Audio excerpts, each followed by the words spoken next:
All right, Jeremy, welcome to the 8th Lane podcast. I'm so excited to have you. Why don't you give our listeners a brief introduction to who you are and kind of what you do? Sweet. Thanks for having me on, Abby. Stoked to be here in Salt Lake. I'm Jeremy. I absolutely hated running for the first 20 years of my life. Despised it. Anything that involved running, I was like, don't put me near that. And then when I was 21 years old, living in Hawaii, I heard of this crazy guy named David Goggins running these ultras and 100-milers without training. I was like, that sounds crazy. I kind of want to get into that. And started running. That was back in 2018, just a mile a day. And then now here we are, ran 9 marathons, qualified for Boston 6 times. Just ran my first 100-miler a couple weeks ago. Done several 50-milers, 50Ks. Trying to think what else. Marathon PRs, 2:44 right now. Earlier this year, I did 3 back-to-back sub-3 marathons, 3 weekends in a row. So that was fun. Jeez. Yeah. 500-pound deadlift and sub-5 mile in the same day.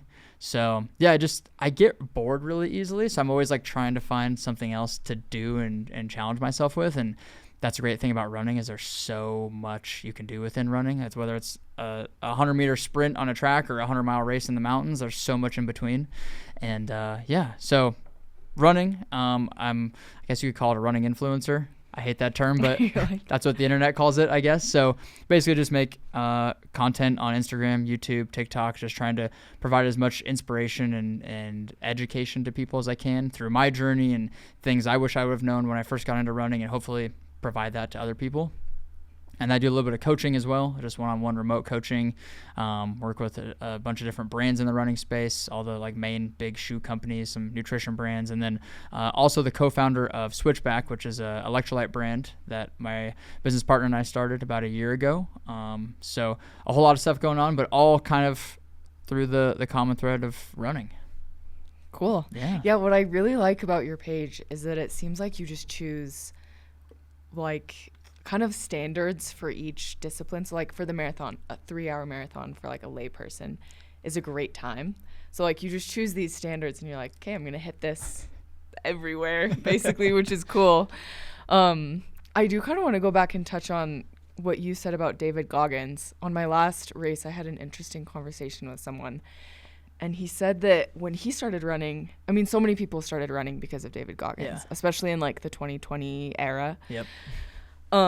But he said that as soon as he started to like the sport, David Goggins' like motivation became hard for him to follow. Yes. How do you feel about that? Totally agree. 100%. I think that's exactly what it is it's motivation. And motivation is temporary. It's not something that's going to stick with you for a long period of time.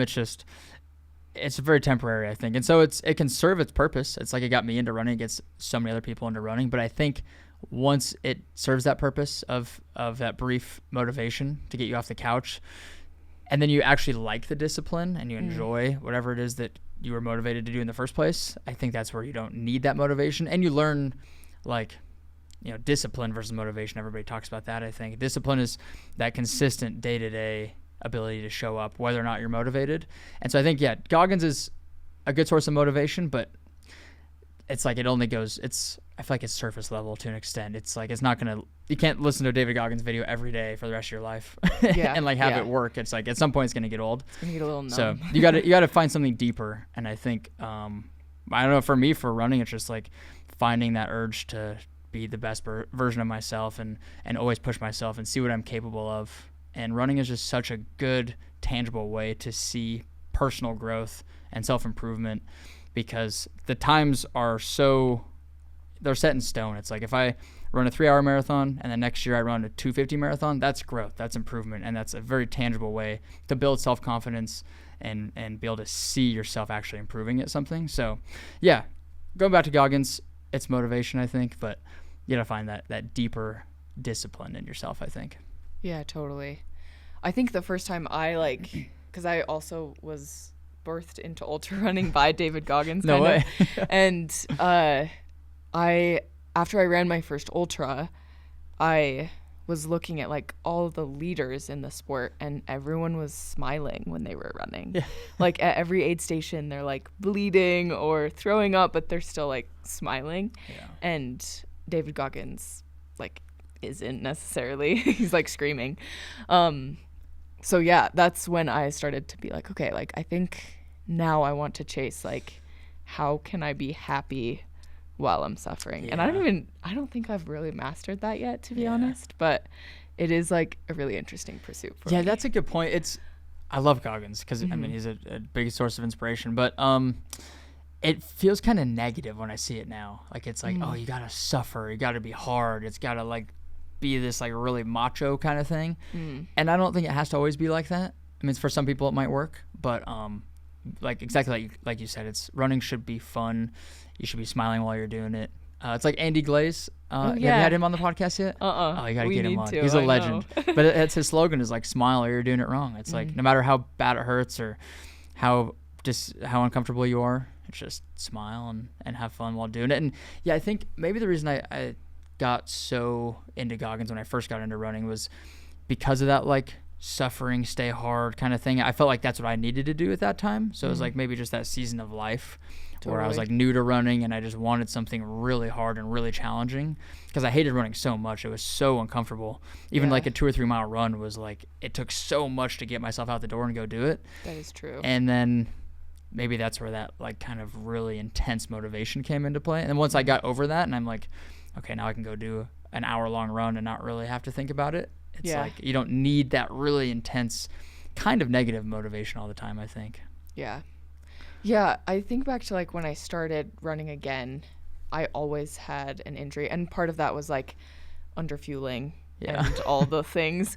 But like now, after like a couple years of being into ultras, I'm not like always injured. And yeah, my speed workouts are hard, but most of my runs are just like pretty chill. Yeah, that's why they're called easy runs because they're supposed to be nice and chill. And that's when I first started running 5-6 years ago. It was every run I had to be as hard as I possibly could. Like I played sports growing up. I remember it from gym class. It was like if you weren't breathing really hard and sweating and like laying on the ground after your workout, you didn't do enough. And I thought that's how every run had to be. So I would just go as hard as I possibly could. And then because of that, I was injured all the time and had shin splints and plantar fasciitis and every typical running injury that people have. And once I realized like, oh, I should slow down a little bit, like have easy runs, zone 2 type runs. And then that's where it becomes more enjoyable, I think, too, because you can like be more present and you can actually think about things and not be like so uncomfortable every single time you go out for a run. Focused on like ending it basically. Pretty much. Yeah. Yeah. And even like the last 3 weeks we've been living in a van just traveling around all these national parks and I haven't ran on the road in I think like a month. That's and like awesome. What I realized over the past month was how much more I enjoy trail running. Like not once I think I trail ran basically every day for the last 3 weeks in a new mountainous area. And not once was I like, I don't want to go run today. It was like, I can't wait to go run tomorrow. Like, I can't wait to go run and just be in the mountains. And I don't feel the same way about road running. It's like when I'm training for a marathon and I got 8 miles on the schedule and I'm like, I got to go run through my neighborhood for 75 minutes. Like, oh, no, thank you. But 75 minutes out on the trails in like a beautiful mountainous area, I'm like, don't even have to think about it. It's so much better, I think. It was just reassuring that I like trail running so much, and probably more than road running, I think, because it's been this like constant debate of like marathons versus like ultras or something. And I like both of them for different reasons, but I think I always lean more towards the trail kind of stuff.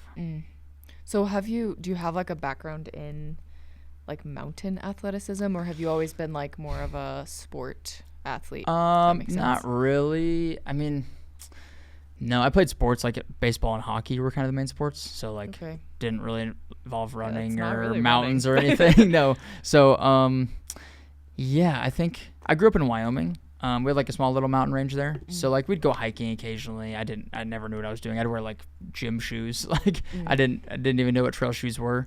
So no, it was all kind of new. But when I first got into running, it was mostly trail running, which definitely helped.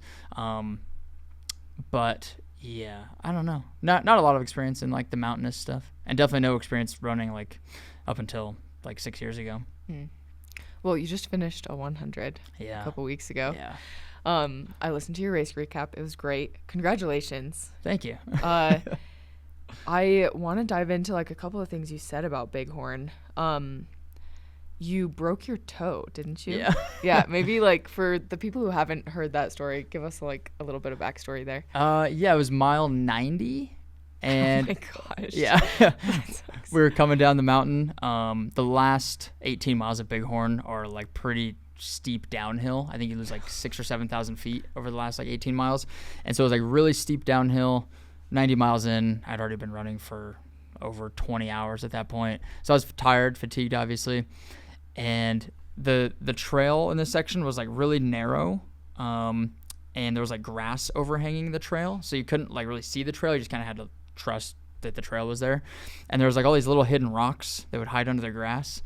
And I kept stubbing my toe on the rocks because my legs were like too tired to pick them up, or I couldn't see them. And I just stubbed my toe, the same one, like 3 times in a row over a couple minutes.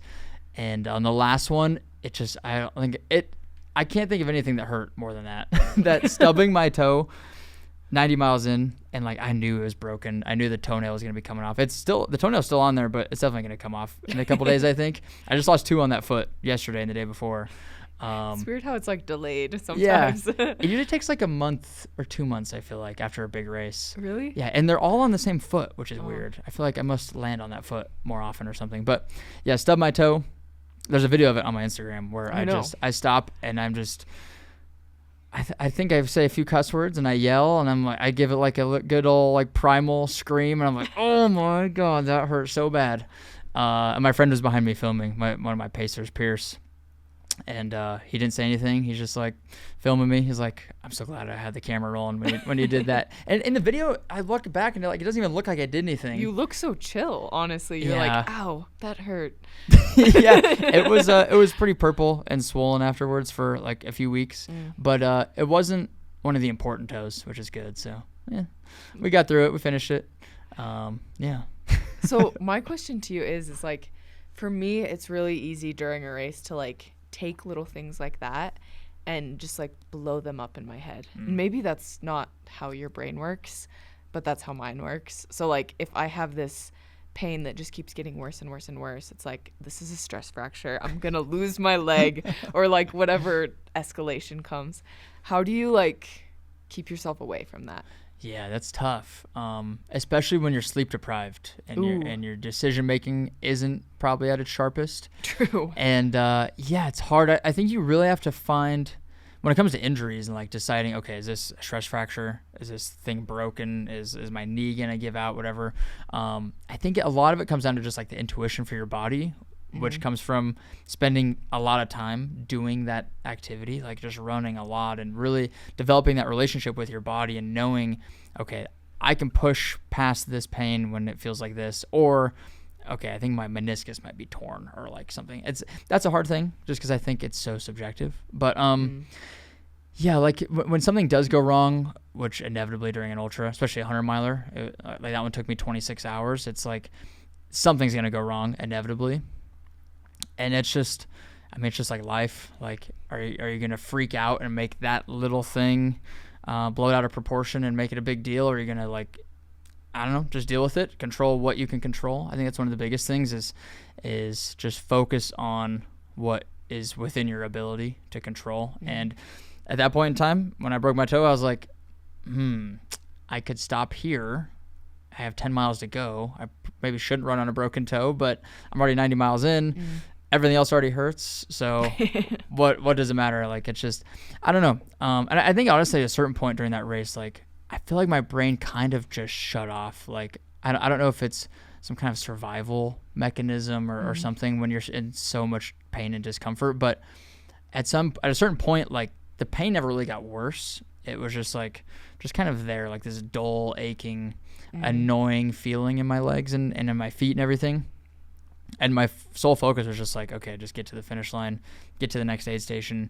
And I don't know. I think in that moment when I did break the toe, I was just like, all right, well, there's just another thing, I guess. Like, let's just keep going. I made up in my mind before the race started that unless my like leg is bleeding or broken, like I'm not gonna DNF. I'm not going to quit this race. So as long as I was still able to keep taking one more step, I was just going to keep going. So yeah, I don't know if that was a good answer or not. No, totally. So like just deciding before the race, making decisions based on your body, and then controlling what you can control. Yeah, there's always going to be things I think that are out of your control, whether it's the weather, I don't know, if your nutrition goes bad. I mean, that's sort of in your control, I guess. But I don't know, having an injury or something. Like, just focus on what, in that exact moment, what can you do? Like, what action can you take? And if there's nothing you can do to solve the problem, like, just keep moving forward. Yeah, I like that a lot. Isn't that a Stoic philosophy? Control what you can control. Probably. Sounds very Stoic. Yeah. So that's like one of my main problems with ultra running is like just freaking out over little things. And so in this next race build, I just like have a goal to like journal a couple times a week on just like Stoic philosophy of like being chill. I think journaling helps a lot. Totally, yeah. It's like very reflective, and it helps you like look at yourself almost from a third party perspective 100%. and be like, oh, that's definitely wrong. Yeah, it's a big part of my daily routine is journal. I carve out time, whether it's 30 seconds to write out some quick thoughts or 30 minutes. I just, no matter what, I'll like open up my computer and have like a note in there for journaling every day. I think it helps a lot because it's just like whatever's on your mind for that day, you can get it out, or if you're working through something, or a lot of my journaling leading up to Bighorn was like thinking about Bighorn and talking about like, okay, what am I going to do when it gets hard? I think that's a big thing I've learned through these races, whether it's a marathon or a 100-miler, is like the week or two before the race, I'll write down every day, like when it gets hard, inevitably, I know it's going to get hard, and I'm going to get to a point where I want to quit. What am I going to tell myself? How's it going to go? Like just really playing that all out in my head, because I know inevitably it's going to happen. And I think it's, when people quit or DNF, it's because, and I've done this before, it's because I didn't plan that out ahead of time. I didn't forward think of like, okay, what's going to happen when it gets hard? But I think if you think that out ahead of time, it can really help for when you get in that moment. Cause like, oh, like we expected this, we were ready for this. And that's, I don't know, that's one of my takeaways from Bighorn too, is it was hard, obviously. It was the hardest thing I've done for sure, but it's never as hard as things in real life, like actual suffering, because a 100-mile race is voluntary suffering. Like you sign up for it, you don't have to be doing it, you're doing it by choice, versus like you lose a friend or a loved one in real life, or I don't know, something bad happens, you lose your job or something. It's like you can't prepare for that. Like it's just those things come out of nowhere and they're totally out of your control. And so using something like a 100-mile race as this platform or this forum to practice all those things for when things go wrong, when shit hits the fan, like how are you going to adapt and change and figure out the problem and keep moving forward, so that way when things in real life happen, you're already equipped, or better equipped at least, to handle those types of things. So again, the 100-miler was hard, but like it's never as hard as real suffering in real life, I think. And that's always a good reminder when it does get hard. I'm like, I'm here because I signed up for this. I'm here because I want to be here. And I honestly look forward to the moments when it's so hard, when I start telling myself I want to quit and I start questioning it, because that's exactly what I signed up for, is to work through those moments. And I'm like, if the whole race I was just like, oh, this is fun, this is easy, like I wish it was harder or whatever, like then what's the point? Like I want it to be hard. I want it to make me question why the heck I'm doing it. We're excited to announce our first podcast sponsor, Creatures of Habit. They have a great overnight oat product called Meal One. There's a ton of different flavors, and each flavor has just about 30 grams of plant-based protein. You put it in the fridge the night before, take it out the morning of, and you have a nice balanced breakfast to fuel you for your workout. If you use our code STORER at creaturesofhabit.com, you get 10% off. And we'd also like to thank our sponsor, Coach Soak. Coach Soak is a brand that focuses on athletes' recovery. Their products have magnesium flakes, mineral-rich sea salts, and essential oils in them that will help aid you in their recovery. These products come in lotions, sprays, and bath salts. If you use code STORER at checkout, that will get you 10% off. Yeah, totally. And for like ultra marathons too, like the answer to success is always physical, and it's always pretty straightforward. It's just like, well, keep moving. Yeah. Whereas like when you get into like real life problems, like even if it's something like learning a new language, or if it is something more serious like losing a friend or family member, like the path forward isn't always so clear and so physical. So yeah, that's the challenging part. Yeah. Yeah, running, I mean, as long as you can keep taking another step, then you're good. And I think more often than not, you usually can. Yeah. Yeah, that's why, I mean, you go to any of these ultra races and all the older people are the ones that are so know. good at it. And I think it's because they've been through so much life. They've experienced so many more ups and downs. Like I'm 26 and it's like I haven't experienced that much of life compared to a 50-year-old. But just trying to always find things like a 100-miler to like add another tool to the tool belt for when things inevitably get hard in life, then you're just better equipped to handle it. So yeah, it's a lot of it just comes down to I think like your attitude, just generally like having a good positive attitude going into the race, during the race, like can't get too down on yourself. The moment you start getting negative and like start thinking about, oh, my pace is slowing down and I'm missing my time goals, like my stomach's feeling kind of weird, like, oh, that guy just passed me, whatever it is. Like if you start getting down on yourself and negative, that's where it's like a downward spiral, I think. So trying to stay positive as much as possible. And if you have a crew there helping you or pacers, like that's the last thing you want, is to show up to an aid station like all pouty and like, oh, my toe hurts. Like they don't give it, they don't care. Like they're there to help you, like show up in good spirits and be positive. So that's something I always try and think about too. Yeah, that's true. Like looking forward to your crew so that you're not all pouty when you get there is like a good point. Right. You said something else on your podcast about being present in ultras. What are like some techniques you use to be present? Man, that's a good question. I don't know if I have any techniques per se, but it's just a constant reminder to myself to be present. And I find that when I'm getting low, or when I'm going through a low, or when I'm starting to get negative on myself, that's when I'm not being present. And so I think getting out of that low, or to bring it more positive, is to just remind yourself to be present. But it's hard to remind yourself to be present when you're so negative and you're feeling so crappy and it's such a low. Like I was at a pretty low spot at like mile 20 because it was super hot outside. I was like running out of water and the next aid station was pretty far away. And I was like, shit, I feel like crap and we're only 20 miles into this thing. And then I'm like, okay, what do I do when it gets hard? Okay, let's try and like be present and just, we're out here in the mountains. It's beautiful. Just be where your feet are. And one of the things, I don't know if this is like a quote. It's got to be a quote from somebody somewhere, but something that like I took away from that race was be here now. I just kept telling myself, just be right here, be right here, be in the now. I'm sure that's a quote from somebody that I heard somewhere, but it was just like popped into my head at some point in the race. So I'm just like kept repeating that to myself, just be here now, wherever my feet are on the course, just be there and don't worry about anything else. I think the presence is huge, and I think the presence helps you enjoy it more too, because if you're just constantly thinking about, okay, when's the next aid station, when's the next gel that I get to take, like when's all this stuff gonna happen, like you're always forward thinking, then you're never thinking about like what you're doing right now. You're always just thinking about something else. And it's like, I mean, that's like the ultimate Buddhist pursuit, I guess, is just being completely present. And it's because that's when you're present, you're not upset about anything, you're not happy about anything, you're just here, and that's it. And you have no space for anything else. Yeah.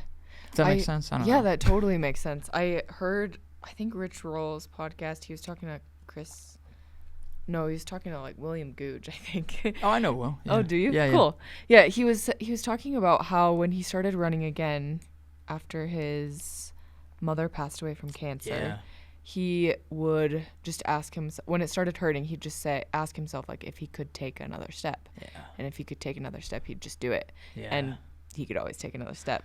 And so I think about that a lot, like when I'm training or racing even, like, well, I can take one more step. So like until I like physically can't, I guess I will. Yeah, it's this constant, I talked about this in the Bighorn podcast, so you might have heard it, but it's this constant decision making in your brain, and I think that's why ultras are so mentally fatiguing. Like my brain fog lasted way longer than like the physical soreness after the race. Like it took me a good week for my brain to like feel back to normal, but my body was back within like 2 or 3 days. Yeah. And I think it's because maybe partially the fight or flight response, but definitely the decision making, because every single step that you take is a decision to keep taking another step. Yeah. And doing that over and over and over. Like, I think I took 210,000 steps during Bighorn. Wow. So it's like you make 210,000 decisions to keep taking another step. And as you get more and more into the race and you're more and more fatigued physically and mentally, all it takes is that one decision out of those 210,000 to not take another step and say, nah, I'm done. I quit. I'm going to sit down at this aid station and I'm not going to get up again. And this is where my race ends. And it's not, in that moment, it's easy to do. It's not that hard. Yeah. There's always a good reason to do it. Exactly. Too. Yeah. Yeah. So it's, ultras are so fascinating. The 100 milers, very fascinating distance. I definitely want to do a lot more of them and just see like what else I can learn. And I think that the saying of life in a day is so accurate, of you experience all these ups and downs within this 24-ish hour period. And you learn a lot about yourself. And I love marathons. I love like the shorter, faster stuff too, but like you don't have time to think during those. But a 100-mile race, you have more than enough time to think. And so I think, I definitely want to keep doing them. I don't know about the 200-milers yet. I haven't come around to those yet. Yeah, I don't even know what I think about them, to be honest. Like, it looks like a lot of walking. Yeah, it's like, I mean, no offense whatsoever to anybody that does 200s, but it seems like a glorified hike for like 4 days. Yeah. And I've paced people at 200s. Like an incredibly hard hike. Oh, of yeah. Course. No, of course. Yeah. Yeah, but like mostly walking. Yeah. So I don't know if that's my jam either. Yeah, I like running. I've never done one. But obviously to do those things, you have to walk some of it. Yeah. A lot of it. So, yeah, I don't know. Like the dirt nap thing doesn't appeal to me very much. You're like, huh. I mean, the sleep deprivation, even from the 100, I'm like, this doesn't seem like it's good for my brain to miss a whole night of sleep and then I don't know. And then your sleep is messed up for like a week afterwards. And it was just interesting. So at some point, there's probably a point of diminishing returns on all this stuff. Yeah. So I don't know. The 200s, I'll probably eventually do one, I'm sure. Yeah. But you'll listen back on this in like a couple years. But right now I'm like, I don't know. 100s seem really fascinating. So I don't know. Yeah, I've paced people. I paced, you know Pierce Shao at all? I've seen him on your page a lot. Yeah, he's one of my good friends. He did the Triple Crown of 200s last year, so I paced him. He's like the youngest guy to do it, right? Yeah, he's crazy. He's like 23 when he did it, I think. Wow. I paced him at Tahoe, and I think like 65 miles or something, but it was just like everybody's like zombies at those things. Like nobody really talks. They're all just kind of like stumbling into the aid stations because they're just so tired and exhausted. I don't know. It's interesting. It's like an insane human feat that's even possible. Yeah, it's crazy. I just don't know if I want to do it yet. Yeah, I don't know. We'll see. So are you signed up for another 100? Not yet. Thinking about. I'm gonna enter. So Bighorn is a Western States and Hard Rock qualifier. Cool. So I'll enter into both of those. Probably, I doubt I'll get in. But I think the qualification is good for 2 years, so I'll definitely enter into both of those. I don't know. I was looking at Wasatch. Probably not this year. Wasatch 100, and then I really want to do Crazy Mountain 100 up in Montana. Oh my gosh. Have you seen that one? Yes. Yeah, I paced a friend there last year, and it's like probably the most beautiful course I've seen. Also, I really like, I really want to do some of the races in Switzerland or like over in the Alps. Yeah. Because it just looks so beautiful. They look gorgeous. Yeah, and I mean, there's like in Texas, there's like the Rocky Raccoon and like the Brazos Bend, but I'm like, if I'm gonna do a 100-miler, like I want it to be an epic, like beautiful mountain race. I don't know. I did a 100K in a parking lot last year. Oh geez. And like it was on a 1-mile loop on concrete, and I'm like, why am I doing this? Like this is not fun. But like Bighorn was fun. Like I'm in the mountains, it's beautiful. So yeah, I don't know. I'm not signed up for anything currently, running wise, really. Just like a bunch of fun races and stuff later this year, but. I don't know. Curious, have you done a 100-miler yet? I just DNF'd Zion. Oh, I did see that. Okay. Yeah. So I'm signed up for Saddles in October. Nice. Is that California or was that at? Arizona? Arizona. Okay. It's Michael Versteeg's race. Oh, okay, that's right. Yeah. It's just like one big loop around Prescott. Should be really pretty. I'm That'd excited. Be sick. I'm excited. Okay, that's why, because Satisfy is like a big sponsor of them, right? Yeah. Okay. Honestly, like I really want the shirt. So that's a good enough reason. Yeah. Otherwise, you got to pay like $300 for those things. Yeah, seriously, they go for like $350 on eBay. They got the moth tech on them. I know, the moth tech. That's so funny. Dang, Zion, how'd that one go? What do you think what was the cause of the DNF? What have you determined? Yeah, like if I had to like pin it down to something, I would probably say like heat exhaustion. That's tough. Yeah, I did call some friends and like some really good ultra runners, and what it kind of comes down to though is just like lack of experience in the heat. And I did have a kidney injury like last summer from dehydration, and so I was just a little too cautious, I think, about being out in the heat. Yeah. And yeah, just with more experience, like I'll get it. Yeah. I had a friend at Bighorn DNF, and it was his first 100. It was his first ultra. Oh wow. And I told him like he was so beat up about it. I'm like, man, like it's just lack of experience, I think. Like you got to get out and do more of these. Like you're going to fail along the way. Yeah. And this might be one of them. But I think you just learn so much with each race, whether you DNF or you finish it, like something is to be learned. Oh, totally. I think. So just getting out and doing it, like action is one of the biggest things with all this stuff. It's just sign up for the race, figure it out along the way, go and do it. You'll learn something. I'm a big action guy. I like just not thinking about it too much and just sign up and doing it. But yeah, DNF is tough. That's how do you feel about it? I mean, I was really bummed at first, but like I do see myself in this sport for a long time, and so like if I try enough times, like I'll get it right, and eventually like I'll get good at them. If I just have to keep working though. Yeah. So I really had some struggles like finding motivation for long runs after Zion. Like I would get out and I'd be like, I do not want to do this. I'm walking today for like 4 weeks. And then finally someone was like, you need to run with people, because if you just keep trying to run alone on these long runs, you're never going to enjoy it again. That's true. It's definitely way more fun to run with people. Yeah. I realized that after moving to Austin, because all the run clubs there? Yeah, all the places we used to live, like nobody ran really. And then Austin is like the mecca of run clubs and people getting together to run. So like during Bighorn, I think every one of my Saturday, Sunday long runs were with at least one other person. Some days we had like 5-6 people out there. And just having one other person out there makes such a big difference. But there's also a lot of value in doing them by yourself too. I think you got to have a good balance of both.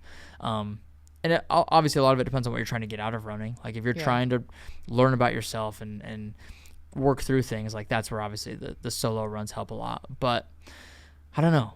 I think there's so much value too in just like the community of it and being around like-minded people, and you always push yourself harder, I think, when you're around other people. So I like both, but there's a good balance to it, I think. Yeah.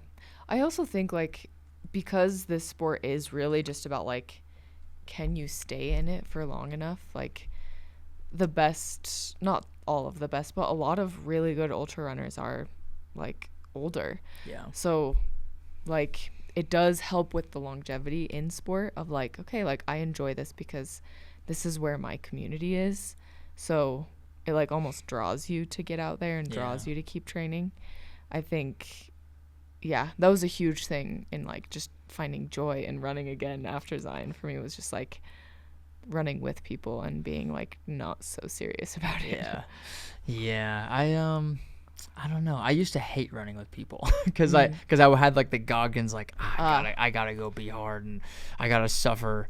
And once I got over that and I started to enjoy running more, that's when I was like, okay. Because I always thought I had to like run at 8 minutes a mile, and if we're not running 8 minutes a mile, then I don't want to run with you. Yeah. And then once I realized like, oh, it doesn't matter. Just like there's so much more to it than my 4 miles at 8-minute pace. It's like go meet somebody new, go like have a good conversation with a friend. And like those are always the best conversations too, is like you're out there with no headphones, nothing, you're just like with a friend and you got nothing else to do but talk.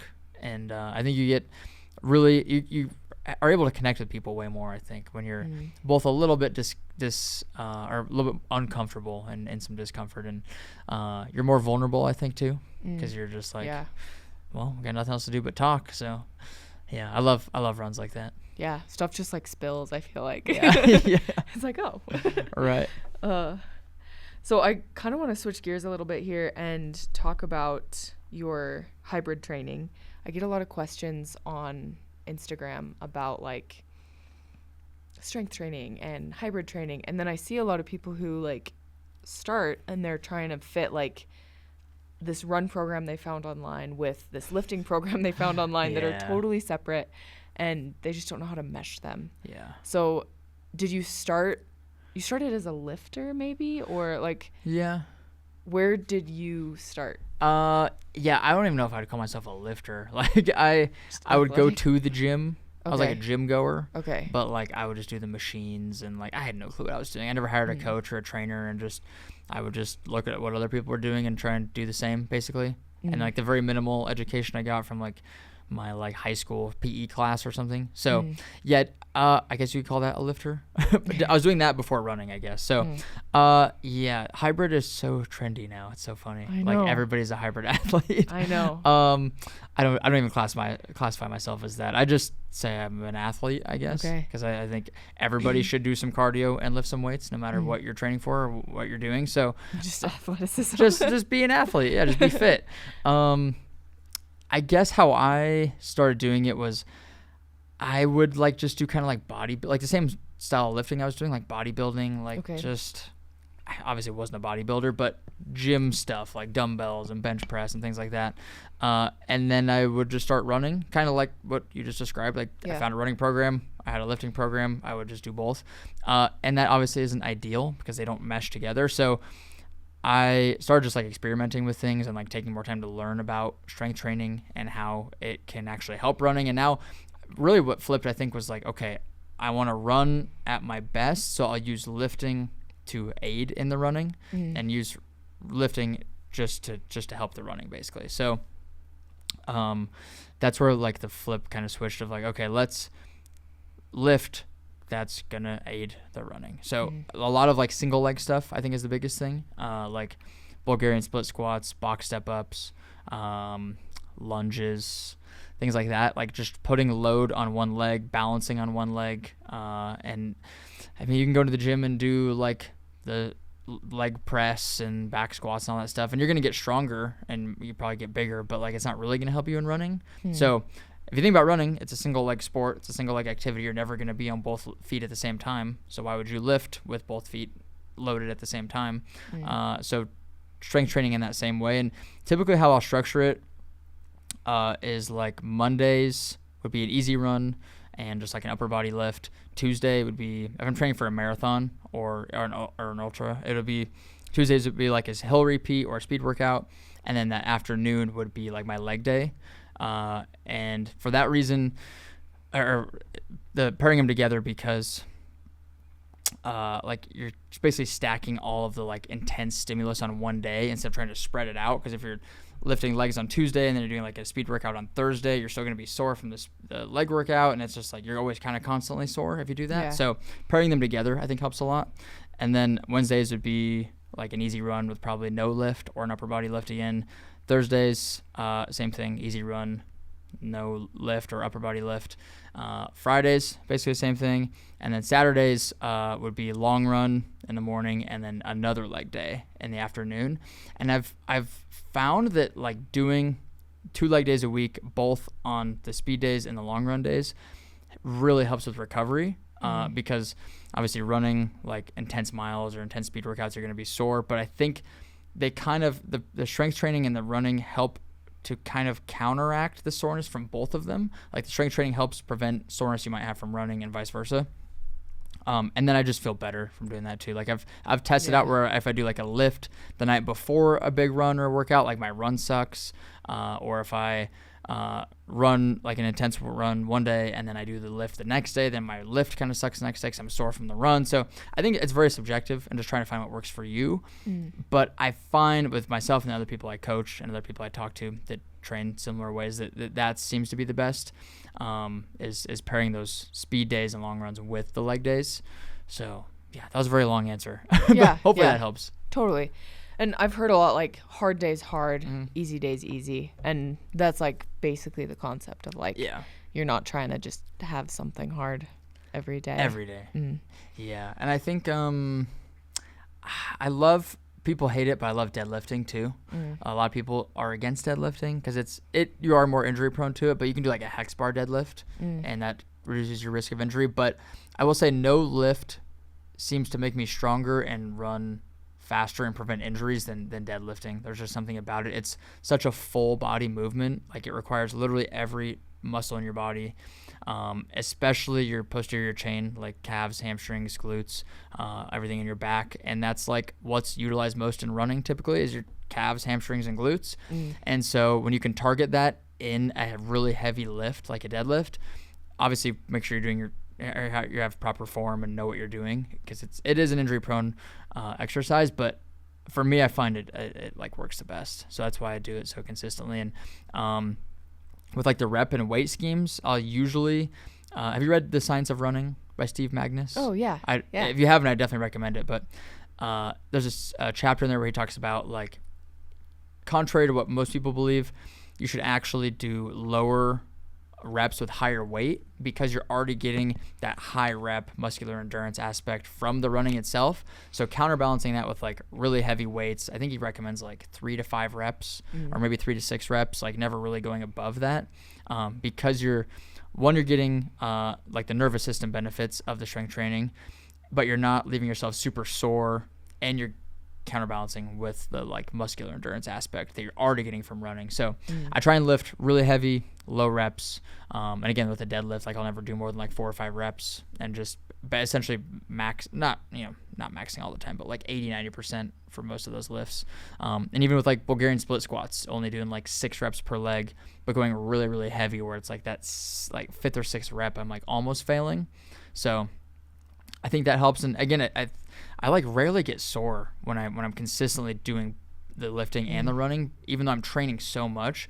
I think they balance each other out really well, because it's just the movement and like the blood flow and strengthening and lengthening those muscles always just seems to help the soreness, I think, too. Yeah. And back to what you're saying on like low weight, high rep, I think that's the question I get the most. You probably get a ton of questions as well, but it's just like, what should I be lifting, basically? Yeah. And one thing that really helped me, like probably like 5 or 6 years ago, I started watching Andy Galpin. And if you guys haven't like listened to him, I would totally recommend his YouTube series. Like it's amazing. But to understand, like, because in running, you know that everything you do to your body, you're training it to do something. So when you're running fast, you're training it to run fast, and when you're running slow, you're training your heart rate to like be lower longer. Right. But it's the same with lifting, right? So like if you're lifting low reps, high weight, you're training your muscles to be stronger. So just learning like kind of what stimulus will train what, and then programming according to that. I don't even know if that makes sense. Yeah, but definitely. Yeah. I remember in The Science of Running, he talks about something about like the muscle fiber pools or something. Like basically when you cramp or you blow up at the end of a marathon, like a lot of people do, or even at a 100-mile race, if you start cramping, it's usually because you run out of like muscle fibers, or like they're like so fatigued that like they just can't fire anymore, essentially.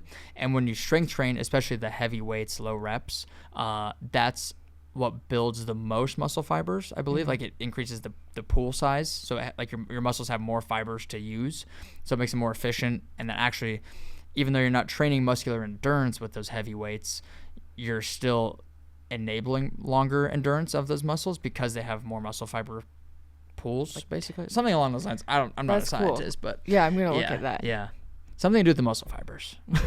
They're better when you strength train. Yes. That's awesome. Yeah, and obviously the injury prevention too. Like outside of all the performance things, like I think strength training is the number one thing you can do for injury prevention too. Like when I started lifting consistently and like intentionally for running, I haven't had like a serious injury for like 4 years, basically. Like nothing that's like deterred me from running for like more than a couple days.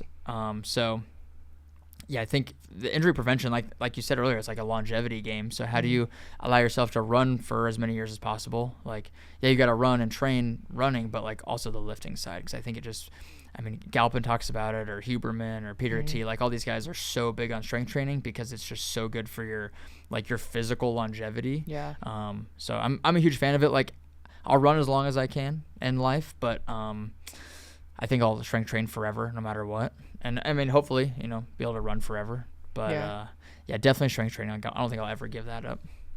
Yeah, I totally agree. I think too, like with strength training comes like, in my experience at least, people who strength train have a better understanding of like the nutrition their body needs. Like they're usually more aware of like what their daily caloric needs are versus like a lot of runners just like eat what they can basically, and what their protein needs are. And then I think that also contributes to recovery and just like you just know your body better 100%. As well. So yeah, the nutrition, I mean, that's a whole nother element too, especially with ultras. Like the longer the distance, obviously the more the nutrition plays a role, and it's so subjective. I mean, some people thrive on plants, some people thrive on carnivore.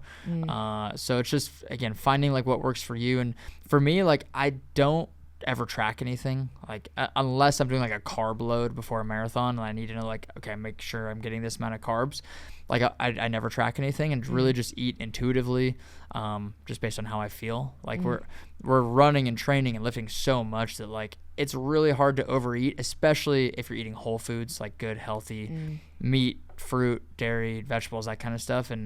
And it's like, I mean, I think I heard somebody say it. They're like, it's basically impossible to overeat whole foods. Like you're not going to eat 40 salads and like get fat.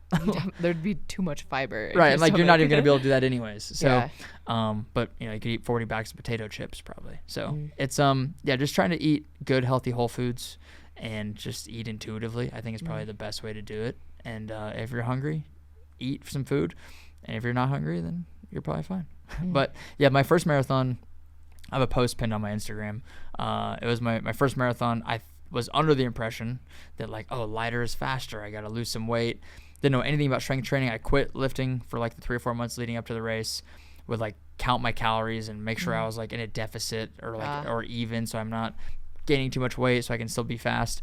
And I just felt like crap all the time. I had like weird injuries and stuff popping up constantly, and missed my time goal. And then my next marathon, or my most recent marathon, I was 15 pounds heavier. So like for me, that's a lot of weight.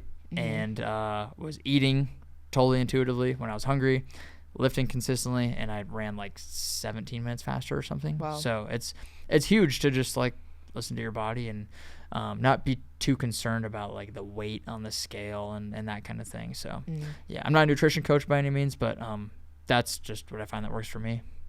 How have you seen your own like eating intuitively? I mean, you said back in December you did the 500-pound deadlift with the 5-minute mile, and then you did the marathons, sub 3 back to back to back. Yeah. And then you did a 100-mile race. What did your nutrition look the same, or how did it change? On a day-to-day basis, it's basically the same. I eat a ton of steak. I love steak. I don't really eat vegetables. I don't feel like I don't know. I don't feel like I need them necessarily. Like I never am like craving anything like that. If like my fiance makes them, I'll eat them, like broccoli or spinach or something. But I don't like go out of my way to eat vegetables. Boy food. Yeah, man dinner. Yeah. And then I eat a lot of eggs and fruit, and then milk. I drink a ton of raw milk. I know Scott is a big raw milk guy, a Hickenlooper. Oh yeah. Yeah. I don't know if that's big out here in Salt Lake or not. It's pretty big in Texas. Huge. Okay. It's huge right now. Yeah. I love raw milk. But so that's basically like the bulk of my diet. And then yeah, for like nutrition wise, like for actually training, that's totally race dependent. Obviously, like a marathon requires something different from a 100-miler. So I don't know how far down that you want to go, but yeah, I think like a marathon is so much more dialed in and specific to like gels and like your sodium levels and all that stuff. It has to be more calculated. Whereas like with a 100-miler, it's really just like get calories in like wherever you can. Like I was still taking gels every 30 minutes during the race, during the 100-miler. But like when I drove up to the aid station, I was like, am I hungry? Could I eat more food? If the answer is yes, I'd eat as much food as I could. If not, I'm like, I'll just keep eating gels for now. But the gels were like non-negotiable basically with myself, and I didn't have any issues with that, which was great. But yeah, it's marathons are so much different. Just in general, the training and nutrition, everything is so calculated and like because there's a science to it for sure. Whereas 100-milers, it's just kind of just do whatever, basically. Yeah. Do you think that someday there will be like more of a science to it? Like, I think who posted it? Juniper Lab. He like asked all of the top runners from Western states what like they consumed with like carbohydrates and sodium, I think, and all of them were super similar. So maybe like when you're running the entirety of a 100-mile race, it might be also dialed in. Yeah. But yeah, there's not a ton of data on it, to be Right. honest. Yeah, I mean, there's such a new event. Yeah. And like every race is so different. Like Western States versus Wasatch or Badwater or something. Like every race is so different. So, whereas with the marathon, like Chicago versus New York versus London, whatever, like they're all relatively the same. Yeah. So that's probably the biggest thing I would say is the races themselves are just so different. But I think, I guess just thinking of everything on like based on time is probably the most important thing. So it's like take a gel every 30 minutes. Like that can be spread across basically any race, I think. So yeah, I think it's with nutrition, I think that, again, you could put science to like a 100-mile race, like make it scientific and dialed in. But I think you can't be too dialed in because it's such a long race. So many things can change. So many variables can pop up. And so that's where like have a plan, have a structure, be as dialed in as you can, but be willing to adapt, I think, because it's how you feel at mile 20 is probably going to be vastly different than you feel at mile 80. And so, yeah, it's like have a plan, but be willing to divert from the plan if you have to. Yeah. And personally, like, I don't know how people do 24 hours of just gels. Yeah. Like, I didn't think I insane. could.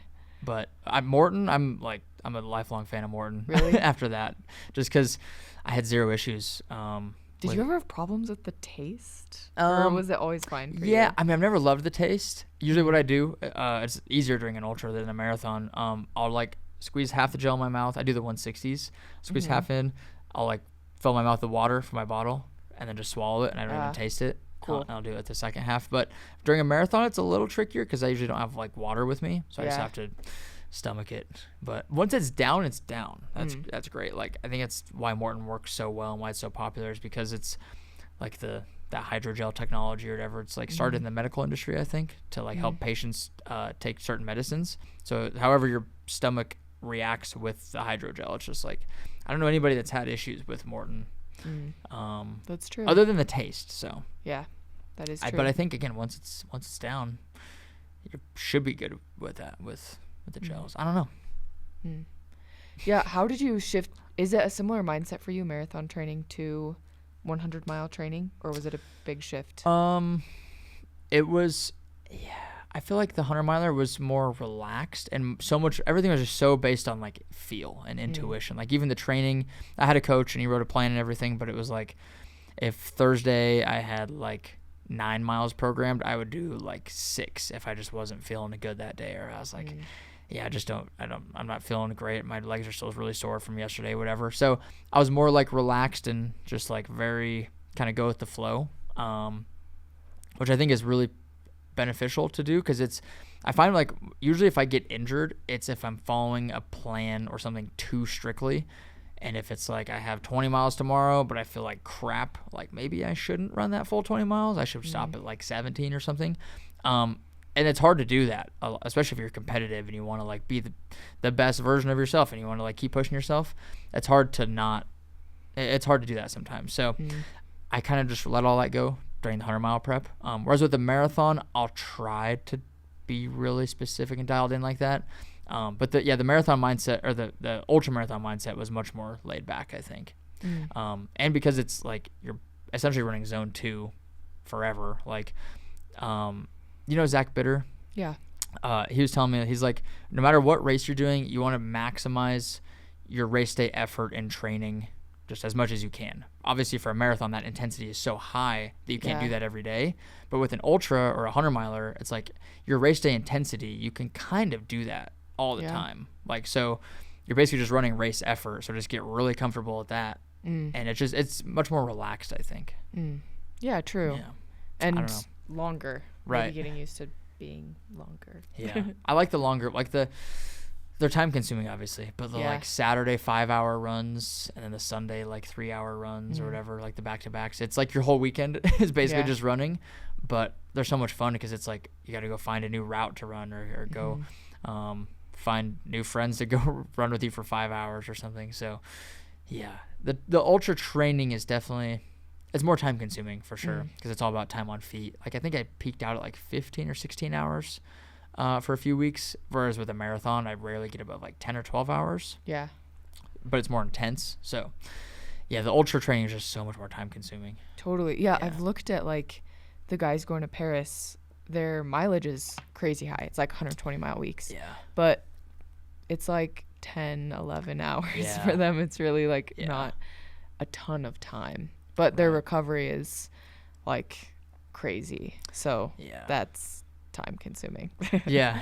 They probably spend just as much time recovering as they do actually training, I'm sure. Yeah, I think I don't want to like quote this, but I think Clayton said once he sleeps like 12 hours or something like that. Oh my goodness. To be able to recover. Like their workouts are just like yeah. That's crazy. They're different humans. Yeah. That's wild. Yeah. I guess if it's your full-time thing, that makes sense. Yeah. And like you have to perform at that level. Like it's, for me, like this is fun. And I think that's another thing with like back to where we started with the Goggins mindset is like in the end, like my livelihood doesn't depend on my performance at Saddles, and my livelihood didn't depend on my performance at Zion. But like I'm here to have fun. I'm here to learn about myself, and like that's what matters. Yeah, it should be fun. I think the moment it becomes not fun is when I'm like, okay, I'm done with running. Yeah. So trying to keep it fun and I don't know. There's like a balance where like you don't want to take it too seriously, but I also like the idea of like